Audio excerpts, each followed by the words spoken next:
My son Alan called me over and over more than 20 times in a single afternoon. "Mom, don't do this. Mom, please stop. Mom, can we talk?" But by then, it was too late for regret. Everything had started a week earlier, on Father's Day, when Alan gave his father-in-law a car worth $45,000 and gave me a pair of $20 flip-flops. Yes, you heard that right. Plastic flip-flops worth $20. While his father-in-law, Thomas, received the keys to a shiny black BMW, Melissa, the woman who had raised that boy since he was 5 years old, was handed a pair of blue plastic flip-flops inside a wrinkled paper bag. But let me tell you exactly how it all happened, because what I did next left everyone speechless. That Sunday morning, Alan texted me, "Mom, stop by after lunch. I have something for you."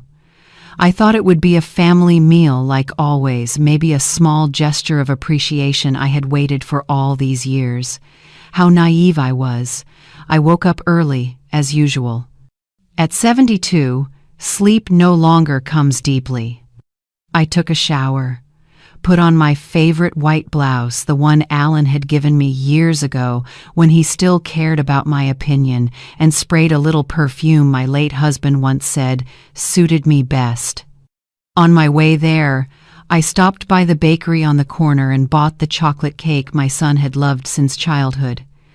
The shop owner, Mrs. Jenkins, smiled like she always did. "For Father's Day, right, Melissa?" she asked, wondering if Alan had planned something special. "I'm sure he has," I replied warmly, never realizing that warmth was about to turn to ice. I arrived at his house with a smile, holding the cake as if it were the most precious gift in the world. The door was open, and I heard laughter from the backyard, laughter that wasn't meant for me. I followed the sound, and what I saw shattered my heart. My 35-year-old son was handing the keys to a brand new black BMW to his father-in-law. $45,000, an amount that dragged every sacrifice back to the surface. The years I kept him in school, and the months I carried his family when he couldn't. "Happy Father's Day, Dad," Alan shouted while Thomas hugged my daughter-in-law, Emily, both of them laughing joyfully. I stood there like a stranger at my own child's celebration, watching myself treated as if I were invisible. Thomas ran his hand over the car's hood like it was solid gold. "Son, you shouldn't have spent so much on me," he said, grinning wide but with pride glowing in his eyes. Emily took photos from every angle, ready to post them online. "Best father-in-law ever," she said to the camera. My son looked proud, glowing as if he had conquered the world. "You deserve it. You've always been like a second father to me." Those words hit me like a punch to the chest. A second father. So what was I? Finally, they noticed me. "Hey Mom, you made it," Alan said, casually, as if suddenly remembering my existence. He walked over holding a small wrinkled paper bag. "Here you go." It was light as air. I opened it slowly, trying to stay calm under everyone's gaze. Inside were blue plastic flip-flops and a folded note. The price tag still read $19.99. The note was worse. "Mom, you don't like expensive things, so I hope these last long. Happy Father's Day." "Love, Alan." The air fell silent. Everyone looked at me, waiting for my reaction. Thomas kept admiring his car, Emily stopped taking pictures, and Alan stared at me as if to say, "You should be grateful." "Thank you," I said, keeping my voice even. "They're beautiful." But holding those cheap flip-flops in my hand, I felt something inside me break, not anger, not disappointment, but the bitter realization that, in my son's eyes, I was worth $19.99. I stood there watching them gather around the BMW as if I were just a piece of decor in the yard. Thomas was already in the driver's seat, adjusting mirrors, turning on music, exclaiming, "This is amazing, son." Music filled the neighborhood. Emily sat in the passenger seat, live streaming. "Look, my husband bought my dad a BMW for Father's Day." Comments poured in. "What a wonderful son-in-law. Her dad hit the jackpot. And me?" With a pair of $20 flip-flops in hand, completely forgotten on a day that should have honored the person who raised him. If only they knew everything I had done for that boy. I closed my eyes, and memories flooded back. Alan was 5 when his mother died in an accident. After that, I raised him as my own in every way that mattered, the one constant in his life, the parent who showed up for everything. Alan always said I did both jobs after his mom died, so he'd give me something small on Father's Day too. I remembered him crying for his mom through the night, clinging to me, as if afraid to lose the last person he had. I worked myself to the bone to give Alan a life. I never had extra shifts, skipped holidays, and constant worry. I paid for the big things that shaped his future: school, a home, and the months he couldn't keep his family afloat. I covered bills that weren't mine because I believed love meant showing up quietly every time. Every birthday, every Christmas, every anniversary, I gave the most expensive gift not because I was wealthy, but because I thought it was how love was shown. I believed my son would understand. But now, I stood there watching him give a man he'd known for only 5 years a gift worth more than my yearly income. "Are you okay, Grandma?" My granddaughter Natalie's voice pulled me back. She was 16, the same age Alan had been when I bought him that mountain bike. She was the only one who noticed my silence. "I'm fine, sweetie. Just admiring your Grandpa Thomas's new car." I lied with a trembling smile.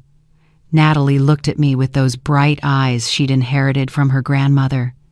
"Do you like the flip-flops?" "I love them," I said softly. She leaned closer and whispered, "Dad should have given you something better. You're the best grandma in the world." Her words pierced straight through my heart. A 16-year-old child understood what my grown son could not. The party went on.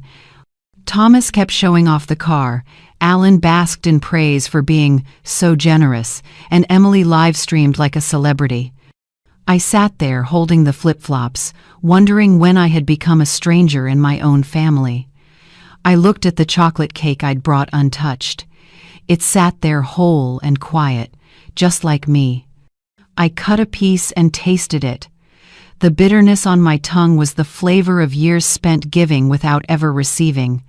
I looked around.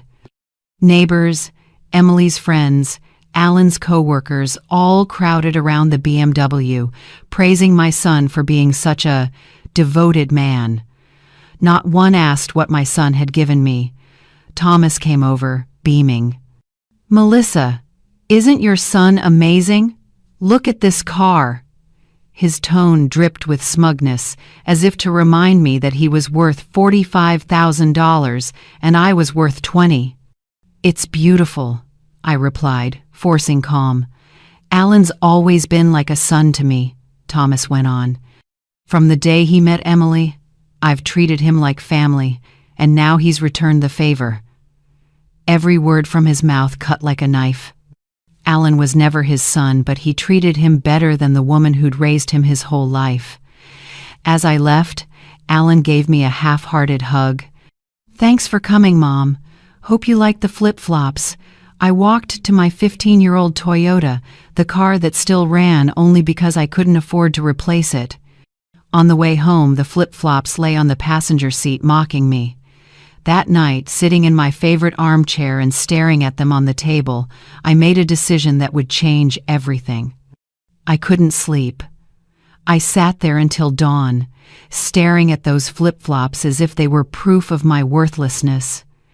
Every time I closed my eyes, I saw Thomas caressing that BMW with pride.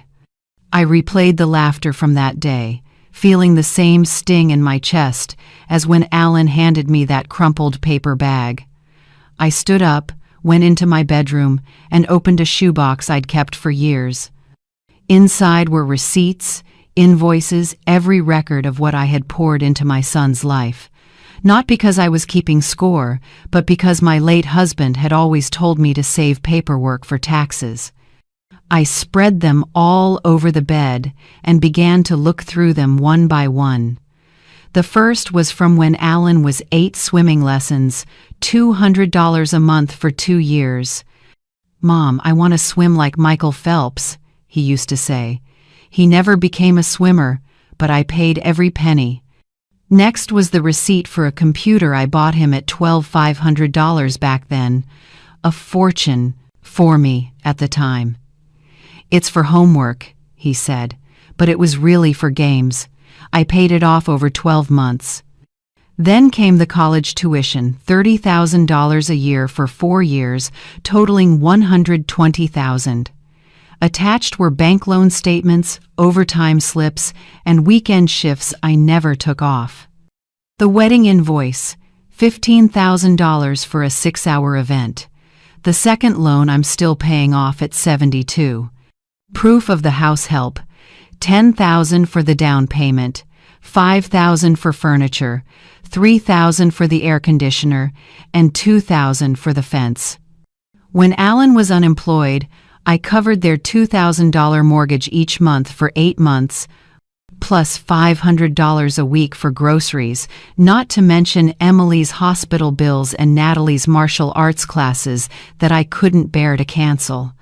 I did the math. Over $200,000 poured into my son's life. $200,000 I didn't have, borrowed and earned through endless shifts at the cost of my health, youth, and dreams.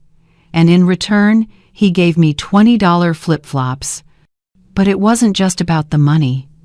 It was about all the nights I stayed up when he was sick, the games I cheered for from the bleachers, the parent-teacher meetings I never missed, the talks after every heartbreak.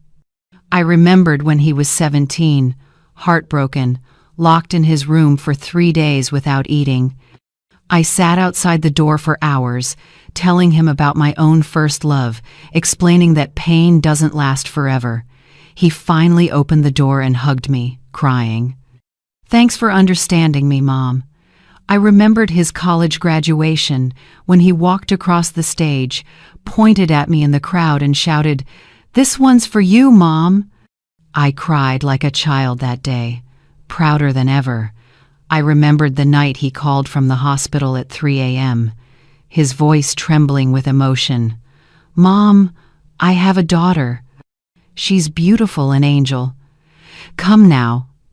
I want you to be the first to meet her." And now, it was as if none of that had ever existed. I asked myself, when did my son start seeing me as a burden instead of his mother? The answer was clear when he met Emily. At first, I thought it was just youth and infatuation. Emily was beautiful, smart, from a wealthy family. Her father, Thomas, had money, a big house, and connections. Gradually, Alan spent more and more time with them.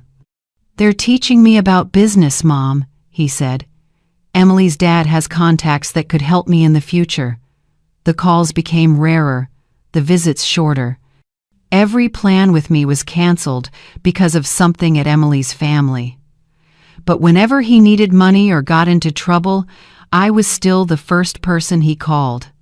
I had become an emotional ATM, a mother's bank with no interest, no closing hours, and no questions asked.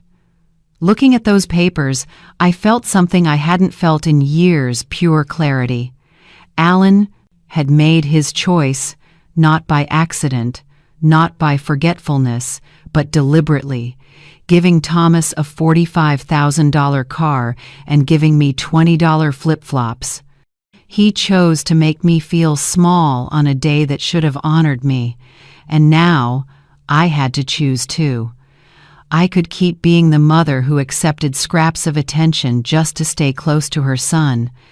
I could keep pretending the flip-flops were meaningful. I could keep lending money he'd never repay, covering bills that weren't mine, letting them treat me as invisible until they needed me again. Or I could choose to reclaim my dignity. I looked at the clock. It was 5 a.m. On Monday, the banks opened at 9. I had 4 hours to decide who I would be for the rest of my life. I got up, showered, put on my nicest clothes, ate breakfast calmer than I had in weeks, and waited for the bank to open. At exactly 9 o'clock, I walked into National Bank with a folder in my hand. I told the clerk I wanted to cancel all automatic transfers. "Are you sure, ma'am? Some of these have been active for years," she asked. "Completely sure," I replied, my voice so steady it even surprised me. "The $500 I sent Alan each month just in case? Cancelled. The shared credit card I'd opened for emergencies, but he used for personal spending? Cancelled. The joint savings account for Natalie's future that Alan kept withdrawing from whenever he ran out of cash? Closed and transferred entirely to my name. The life insurance policy naming Alan as sole beneficiary? That afternoon, I called my insurer and filed the paperwork to redirect it to a charity fund. "Anything else, ma'am?" the clerk asked. "Yes," I said, taking out the other secondary cards I had issued to Alan over the years. "Cancel them all, right now." Every time she confirmed, "Cancelled," it felt as if invisible chains were falling from my feet. When I left the bank, it was already noon. I didn't feel angry or sad, just light, a kind of freedom I hadn't known in decades. I walked slowly to my car, taking a deep breath in the morning air. I knew what I'd just done was only the beginning. Alan would soon realize it. His cards would be declined, his automatic transfers would stop, and then the show would begin. I didn't have to wait long. My phone rang. "Alan." I didn't answer. He called again and again. By the 9th call, I picked up. "Mom, where are you? Why aren't you answering?" His voice sounded anxious, nothing like the man who had handed me $20 flip-flops the day before. "I'm home," I said. I asked, "What's going on, son?" He replied quickly, "Something's wrong.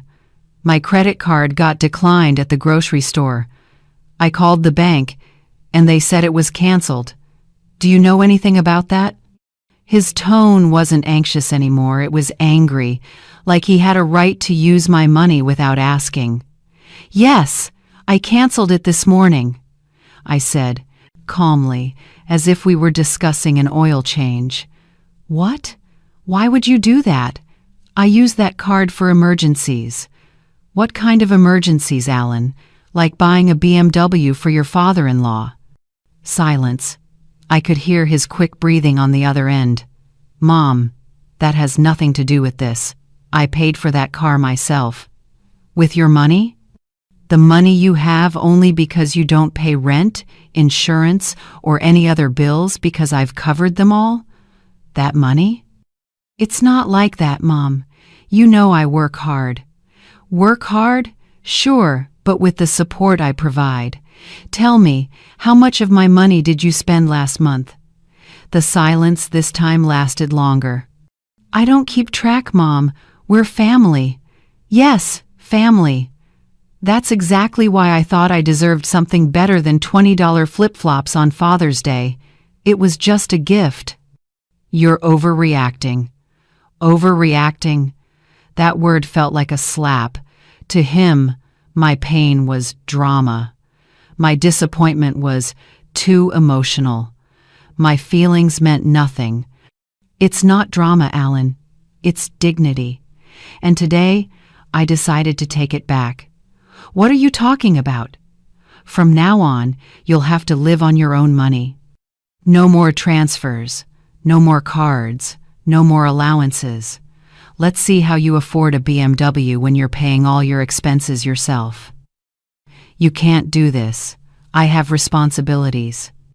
I have a family. And I have responsibilities too to myself." something I forgot for 30 years. Mom, please. Can we talk about this? Come over and we'll discuss it like adults. No, Alan. I won't run every time you call. I won't fix your financial messes. I won't be your personal bank anymore. You're my mother. You're supposed to help me. Parents help their children. But children also respect their parents. You chose to treat me like an ATM, so I'm choosing to treat you like an adult. I hung up. My hands didn't shake. My voice didn't break. The phone rang again right away. I didn't answer. He called 20 times that afternoon. I ignored them all. At 6 p.m., I heard a car outside. Through the window, I saw Emily's Honda. Alan got out from the passenger side like a storm and marched straight to my door. Emily stayed in the car, probably live streaming this family drama for her friends. Alan banged on the door. Mom, open up. We need to talk. I opened it slowly, unhurried. He burst in, his face red with anger. What's wrong with you? Why'd you cancel everything? Why won't you answer your phone? Sit down, Alan. I pointed at the chair across from me. We'll talk like adults, just like you said. He sat, but only on the edge of the chair, ready to jump up. Go ahead. What do you want? I asked. I want you to reinstate the cards, restart the transfers, and just forget about this whole thing. And what are you offering me in return? I'm your son. You can't expect me to make deals with you. Oh, but I'm expected to give you everything without expecting anything back, right? What an interesting version of family. It's not like that, Mom. It's just, you've always been there. I thought that was normal. I didn't argue in circles. You already heard my answer, I said. This isn't about a single gift. It's about years of you treating me like your safety net. Then I reached for what I'd prepared the shoebox and set it between us. His eyes dropped to the box. Do you know what this is? No. What is it? Every bill I've paid for you over the last 30 years. Do you want to count them together? His face changed. He looked truly uneasy. Mom, we don't need to go over numbers. We're family. Right. No need to count. But you need to understand something. Yesterday, you showed me my worth in your eyes, $19.99. It was just a gift. No, it was a statement.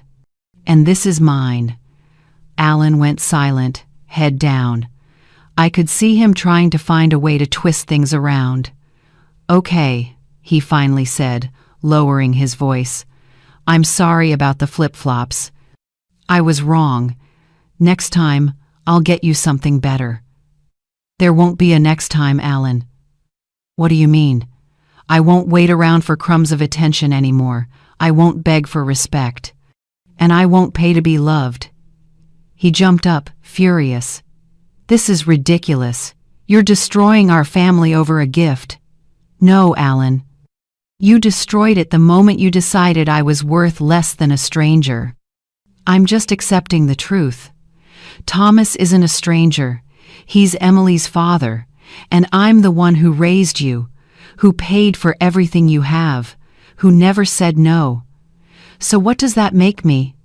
Someone worth a cheap pair of plastic flip-flops? Enough with the flip-flops. Exactly. Enough. Because from now on, there won't be any more gifts, cheap or expensive.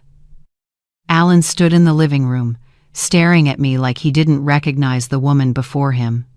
His eyes fell on the box of receipts, confused. You can't be serious. I've never been more serious. Mom, please. I know I was wrong, but you can't punish me like this. I have bills. I have responsibilities. And I'm 72 years old with a bank account that reflects 30 years of putting your responsibilities above my life. He sat down again, this time fully, no longer tense.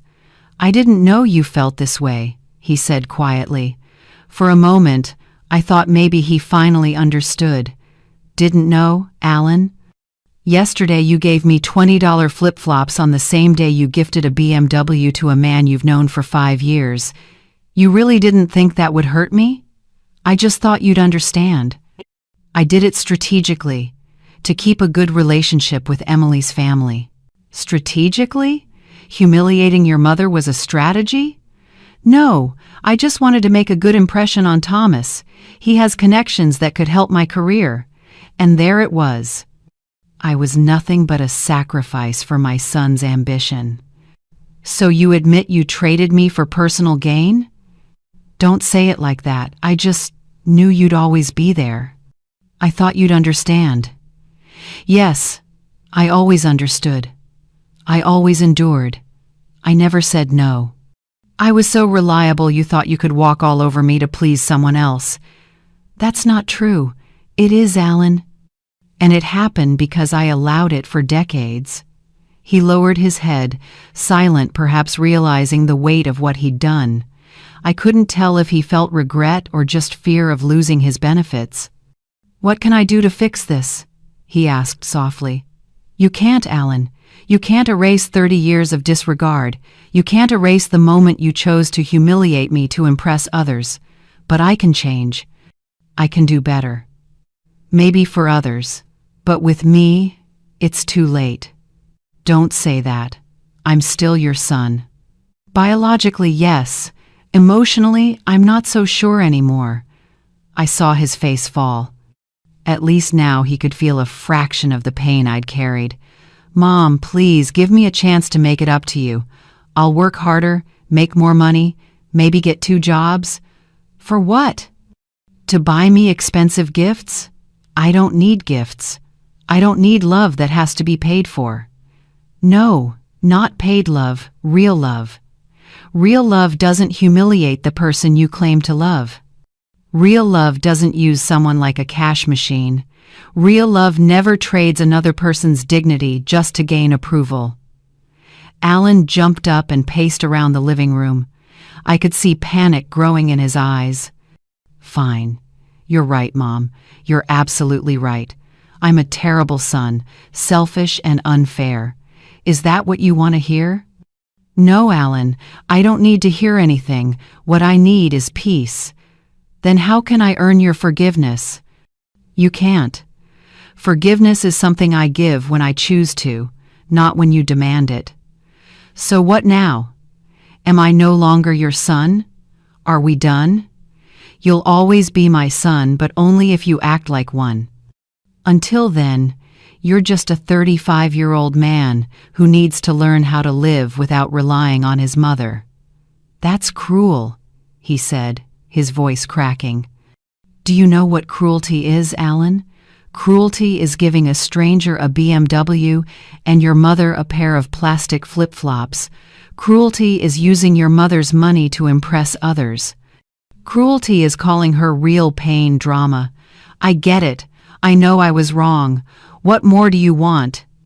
I want you to leave my house and not come back until you can walk through that door without needing or asking for anything just because you want to see me. And when will that be? I don't know. Maybe never. He turned toward the door, then looked back at me. What if I have a real emergency? What if I need help? Then call Thomas. Maybe that new BMW can loan you some cash. Mom, please. Go, Alan. We're done talking. He opened the door but paused before leaving. You'll regret this. You'll end up alone. I'd rather be alone than feel lonely next to my own children. The door slammed so hard the whole house shook. Through the window, I saw Alan get into Emily's car. She was yelling, waving her hands in fury. Their car pulled away, leaving perfect silence behind. I sat in my armchair and smiled, not a happy smile, but one of relief, like slipping off a pair of shoes that had been hurting all day. That night, I slept better than I had in years, though I knew this was only the beginning. Alan wouldn't give up easily. He had too much to lose. And indeed, The next 2 weeks felt like an emotional roller coaster. He kept changing tactics to make me give in. First came the guilt. Text messages about money troubles. How worried Emily was. How Natalie was asking why Grandma was mad at them. When that didn't work, he tried nostalgia, sending old photos of him in my arms as a child, at his graduation, on his wedding day. Each one captioned, "Remember, Mom? We used to be so happy. We used to be a real family." When neither approach worked, he turned to threats. Emily called, screaming that I was a selfish old woman destroying the family, that Alan was struggling and it was all my fault. Then came the mediators, neighbors, mutual friends. Even the pastor from church called, urging me to forgive, reminding me that family was what mattered most. But I stood my ground. Every call I ignored, every message I read without replying, every attempt at manipulation I dismissed. Each one made me feel stronger. And just when I thought I'd seen every trick in the book, something unexpected happened. That Saturday afternoon, I was reading in the backyard when I heard footsteps. I thought Alan had come back, but when I looked up, I saw my granddaughter Natalie walking toward me, her eyes red and swollen, her face streaked with tears. "Grandma," she said, her voice trembling, and my heart ached instantly. I stood up and hugged her tightly. Her small body trembled in my arms. "What's wrong, sweetheart? Why are you so upset?" "Dad said you don't love me anymore, because he made you mad. He said you won't come to my birthday or my graduation anymore because you don't want to see our family." A wave of fury hit me so hard my chest tightened. Alan had used his own daughter as a weapon to manipulate me. He had dragged a 16-year-old child into his emotional pressure campaign, making her beg on his behalf. "Sit with me, Natalie," I said, leading her to the bench in the backyard. "We're going to talk like adults." She wiped her tears with her sleeve and sat down. "Natalie, have I ever treated you badly? Have I ever yelled at Avent? You? Or made you feel like I don't love you?" "Never, Grandma. You've always been so good to me." "Then do you really think that overnight I suddenly turned into someone who'd punish you for your father's mistakes?" "No, but Dad said you're really angry." "I am angry at your father, but that has nothing to do with you. You haven't done anything wrong. So, you'll come to my birthday, right?" "Of course I will. I'll come to your birthday, your graduation, and every important moment in your life you want me to be part of." Her eyes brightened. "Really? Really? But I need you to understand something, Natalie. Your dad and I are dealing with adult issues, things that have nothing to do with you. He did something that deeply hurt me, and now we're learning how to rebuild our relationship differently." "What did he do?" I hesitated. She was still young, too young to fully grasp matters of money and respect, but smart enough to deserve honesty. "Your dad treated me like I didn't matter. He made me feel like my love had no value. And I decided I deserve more than that." "Because of the flip-flops?" "Ah, so you heard about the flip-flops?" "Yeah. The flip-flops were just a symbol, sweetheart. The real problem is that your father forgot that the people who love him also deserve respect. I told Dad he was wrong. I said he should have given you something better. And what did he say? He said I didn't understand because I'm too young. But I do understand." I know it was wrong. I looked at her, speechless at her maturity. A 16-year-old girl could see what a 35-year-old man refused to. "Natalie, I want you to know this.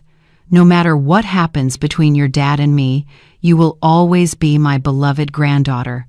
You can always trust me. You'll always have a place in my life." "What about Dad?" "Your dad will have that place too, when he learns to appreciate it. But until then, I need some distance." "Will you two make up?" "I don't know, sweetheart. That depends on whether your dad truly understands what he did wrong and chooses to change. Not just apologize, but really change. She went quiet, thinking deeply, then asked, "Grandma, can I ask something? Why did Dad give that expensive car to Grandpa Thomas?" "Good question. What do you think?" "I think he wanted to impress him," Mom said. "Grandpa Thomas has money and a lot of connections." "You're very smart, Natalie. So that means Dad traded you for personal gain?" I froze, stunned by her insight. A 16-year-old had figured out in minutes what adults refused to face for months. "Yes, sweetheart. That's exactly what happened." "That's awful." "Yes, it is. And that's why you cut him off?" "I stopped giving him money because I realized I was being used." It's easy to be generous when you're spending someone else's money. So, now he has to learn to be generous with his own. Exactly. She was quiet for a while, processing everything. "Grandma, can I still visit you even if Dad doesn't come?" "Of course you can. I'd love for you to come more often. We can cook together, watch movies, or just talk like we're doing now." "I want that too, but Dad said if I come here, it means I'm taking your side." I sighed. Another manipulation tactic. Alan was trying to control even the relationships within my family. "Natalie, this isn't a war. You don't have to pick sides. I'm not against you or your mom. I'm just setting boundaries with your dad." "Boundaries? What does that mean?" "It means deciding how you want to be treated and not letting anyone cross that line." "Oh, like when I told Mark in class I didn't like him yelling, and if he kept yelling I wouldn't talk to him anymore?" Exactly like that. "So your boundary with Dad is that you won't give him money until he learns respect." "That's right, that's one of my boundaries." "That makes sense, really." "You think so?" "Yeah. If I were rich and someone used my money to impress others while treating me badly, I'd cut them off too." I smiled. The wisdom of youth still amazed me. Natalie understood self-respect, something many adults never learn. "Grandma," she said softly, "I think Dad's scared." "Scared of what?" I asked. She looked up, her voice calm but certain. "Scared of having to actually live on his own money? Scared Mom will find out he doesn't make as much as everyone thinks. Scared Mom's family will realize he's not as successful as he pretends to be." "Why do you think that?" "Because last night I heard him on the phone asking someone about a loan. He sounded really desperate. Then Mom asked why he didn't just ask Grandpa Thomas for help, and he yelled that Grandpa Thomas isn't his personal bank." I let out a bitter laugh. The irony wasn't lost on me. Alan was finally learning what it felt like to be treated like a living bank, but in the hardest possible way. "Natalie, does your dad know you came to talk to me?" "No, I told him I was going to my friend Kayla's house. I was afraid he'd forbid me from coming." "Would he really do that?" "He's probably really mad at you, Grandma. He says you're the stubborn one." "And what do you think?"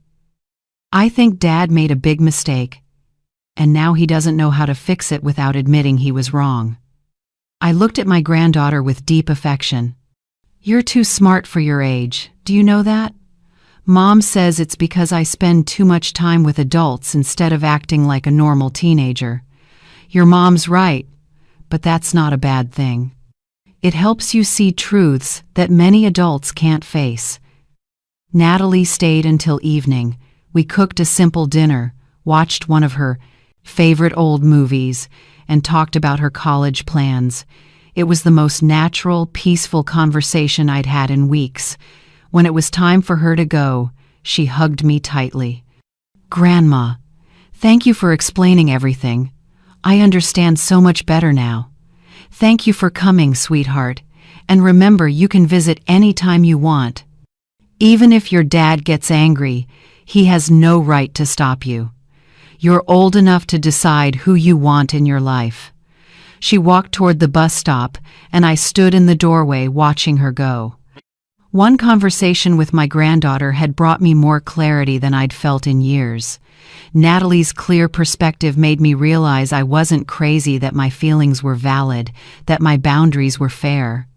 But she also gave me an important piece of information. Alan was in financial trouble, and that desperation would make him unpredictable. I didn't have to wait long to see that. Monday morning, as I sat drinking coffee and reading the newspaper, the doorbell rang. Through the window, I saw Emily dressed as if she were heading to an important business meeting. I opened the door but didn't invite her in. "Emily, what can I do for you?" "We need to talk, ma'am. This has gone too far." "What do you want to talk about?" "About this tantrum you're throwing, about how you're making my whole family miserable, about how your pride is hurting innocent people." Her tone was condescending, like she was scolding a stubborn child. A tantrum? Pride? Or would you prefer to call it self-respect? Call it whatever you want, but the point is, you need to stop this now, or you'll lose your family forever. Are you threatening me, Emily? I'm not threatening you. I'm stating facts. Alan is considering moving away. He says he can't live near someone who manipulates him emotionally.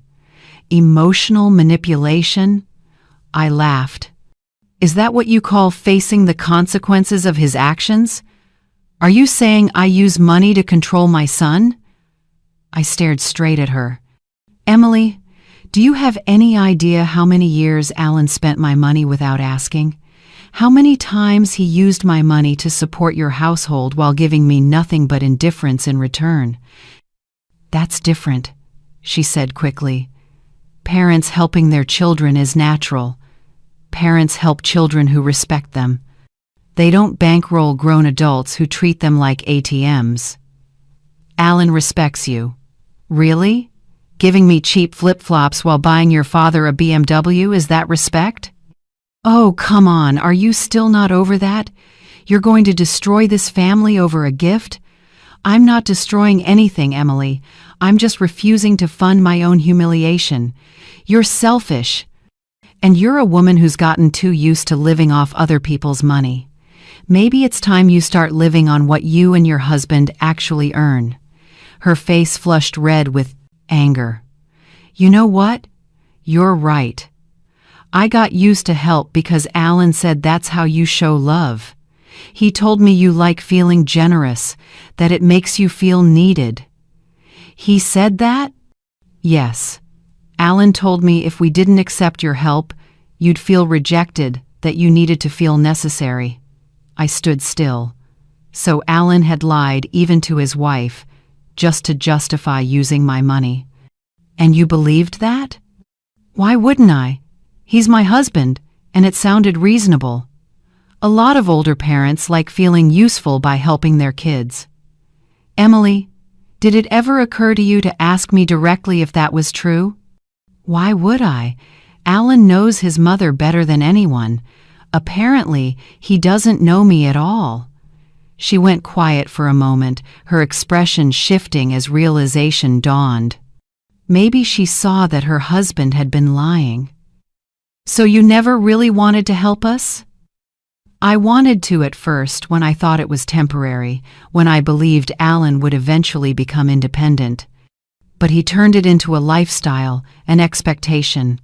But you never said anything. How could I? Every time I gave him money, he acted so grateful, said it meant the world, promised to pay me back when he could. I thought he meant it. And he didn't? No, Emily. He was grateful for the money, not for me. You can't say that. Alan loves you. He loves what I do for him, not me. If he truly loved me, he wouldn't have humiliated me in public with a cheap gift while buying your father a luxury car. Maybe he just misjudged the situation. A misjudgment is forgetting a card. Publicly humiliating your mother on her day, that's a conscious decision.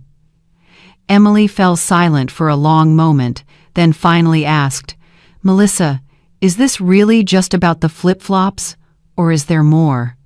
For the first time, she asked the right question. "It was never just the flip-flops, Emily. It was years of being taken for granted. Full of what?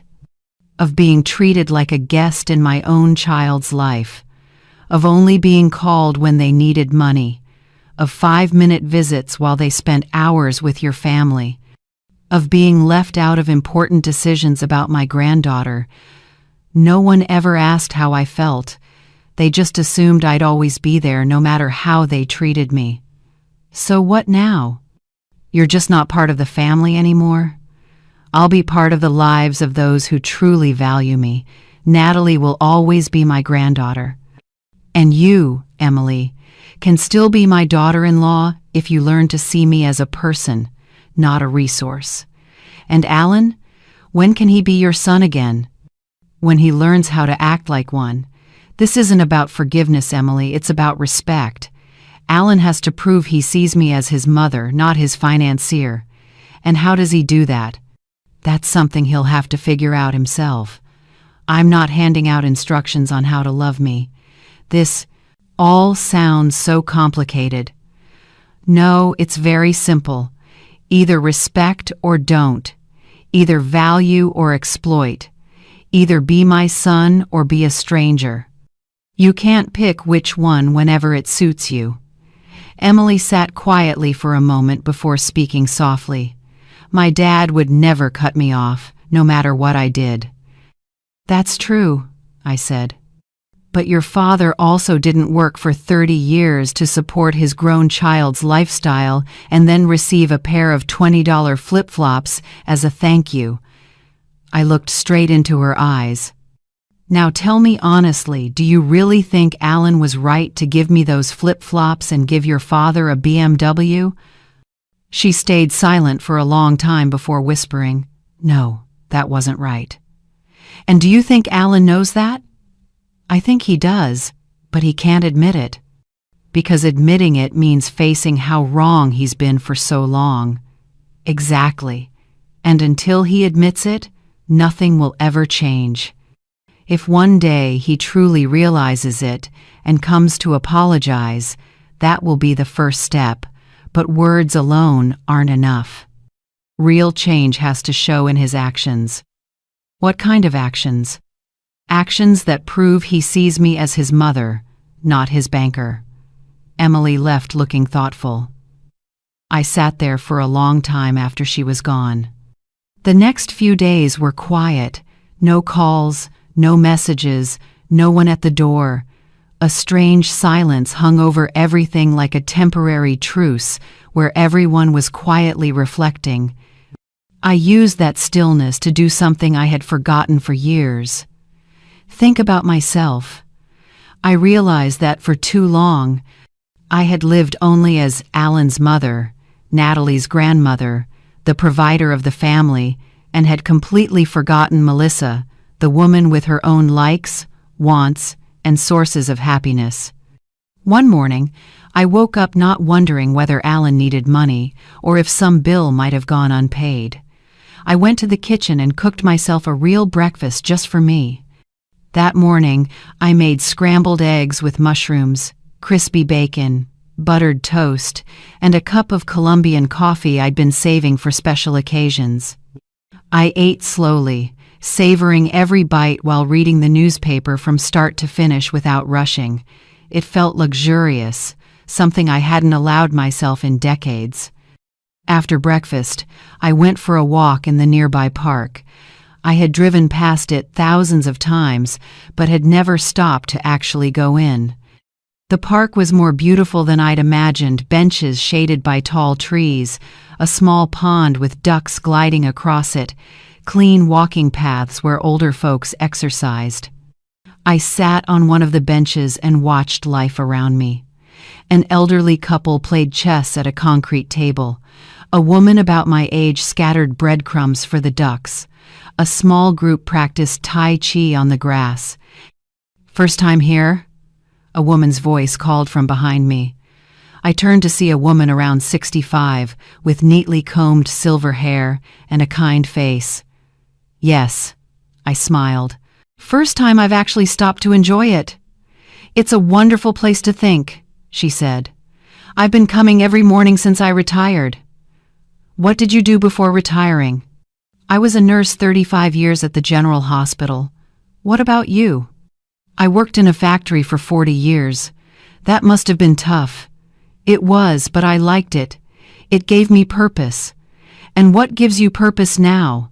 That simple question hit me harder than I expected. What gave me purpose now?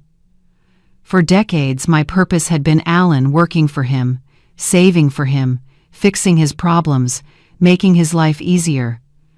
I'm learning to find that again, I admitted. Ah, so you're in a transition, she said kindly. I was the same after I retired. Suddenly, I wasn't Nurse Martha anymore, just Martha. It was scary at first. How did you get through it? I started doing things just for me. The things I'd put off for years.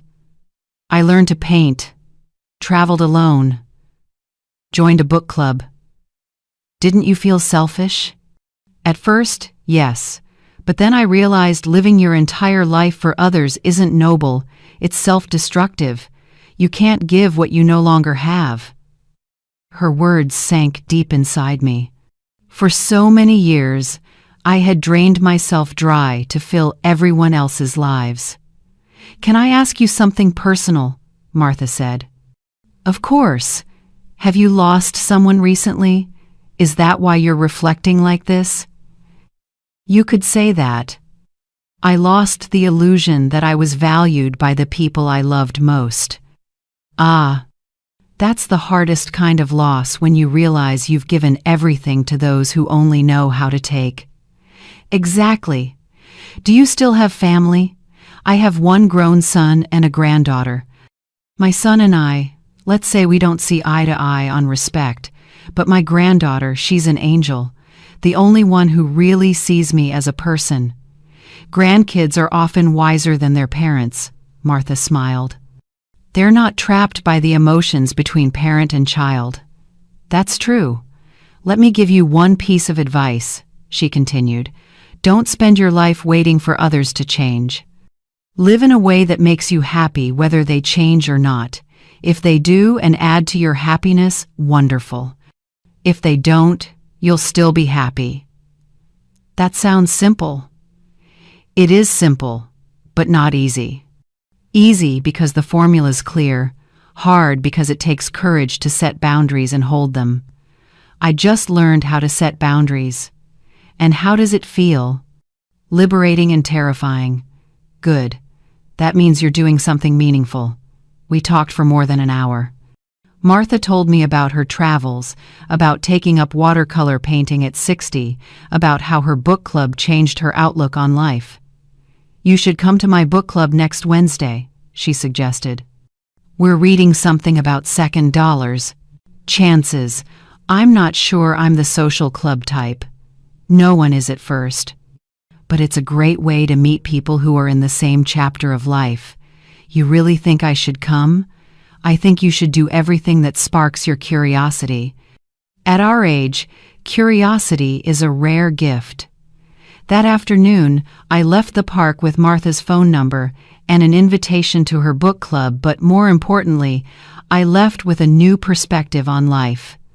For weeks, I had focused on what Alan had done wrong, on the pain and unfairness I'd endured. Those feelings were real, but they kept me trapped in the past. Martha was right. I couldn't control whether Alan changed, but I could control how I lived. That night, instead of sitting around brooding, I pulled out a few old books I'd bought but never read: history, travel, philosophy, the ones I'd neglected because I was always busy handling Alan's crises. I picked one about an expedition to Antarctica and lost myself in it. Those explorers had found purpose not in reaching the destination, but in the journey itself. When the phone rang at 9 p.m., I didn't even look up. Of course it was Alan, but I no longer felt obligated to answer. The next morning, I went to the local bookstore, bought 3 more books, and signed up for a computer class for seniors at the library. If I was going to rediscover myself, I needed to learn to keep up with the world. That week flew by. Every day I discovered something new about myself, that I enjoyed cooking when it wasn't an obligation, just for fun, that I had opinions about art when visiting the museum, that I loved thoughtful conversations at Martha's book club. The first meeting was wonderful. 12 people, men and women between 55 and 75, all of whom had gone through major life shifts, retirement, divorce, loss, or empty nests. We talked about the book, but the conversation expanded. Redefining ourselves after decades of living for others, the freedom both scary and freeing that comes with realizing you can finally live for yourself. It's funny, a man named Robert said, we spend the first half of our lives building our identity around other people's needs, and the second half trying to figure out who we really are.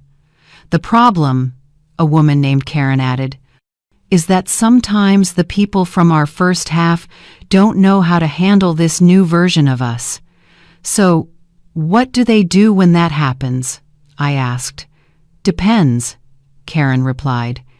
If they truly love us, they adapt. If they only loved what we did for them, they leave. How can you tell the difference? By their reaction when you set boundaries, Martha said. Those who love you will respect them. Those who use you will get angry. Her words echoed in my mind for days. Alan had gotten angry when I set mine. He hadn't respected my decision, hadn't reflected or understood. He'd just been furious about losing access to my money. 6 weeks had passed since Father's Day until that Saturday morning when I got a call I never expected. I was in the kitchen making the special pancakes I'd learned in my cooking class when the phone rang. Grandma, it was Natalie, but her voice sounded strange, full of worry. What is it, sweetheart? Dad's in the hospital. He collapsed last night. Mom said he's been under too much stress from work and money, and he fainted. He's awake now, but the doctor says he needs rest. Which hospital? Central Hospital. Grandma, can you come? He asked for you. My first instinct was to rush there. No matter what, he was still my son. But I took a deep breath and reminded myself of everything I'd learned these past weeks. I'll come, Natalie, but I'm coming for you and your mom. Do you understand? Yes, Grandma, I understand. When I arrived, Emily was in the waiting room, her eyes red. She stood up, and for a moment I braced for another argument, but instead, she hugged me. Thank you for coming, she said quietly. How is he? Physically stable, but emotionally exhausted. The doctor says it's from prolonged stress. I see. He's asleep, but you can go in. I walked into the room. Alan lay there, connected to monitors, fast asleep. He looked smaller than I remembered, fragile, almost boyish.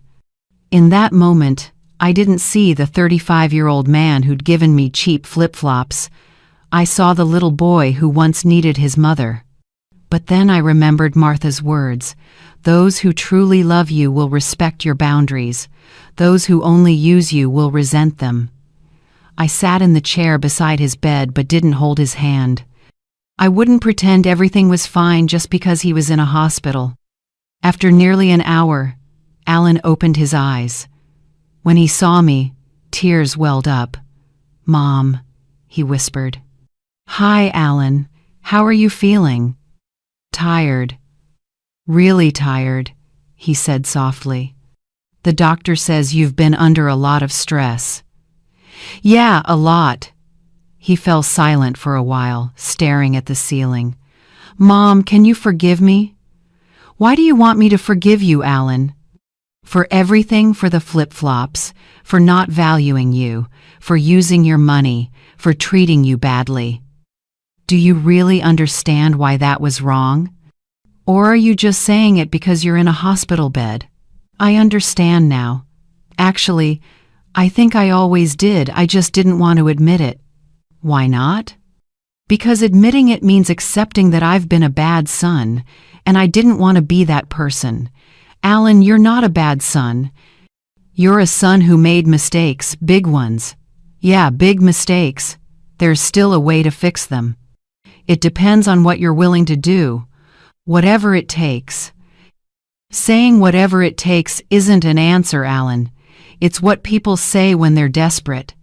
I need specifics. He thought for a long moment. I want to start by returning the BMW. What? The car I gave to Mr. Thomas.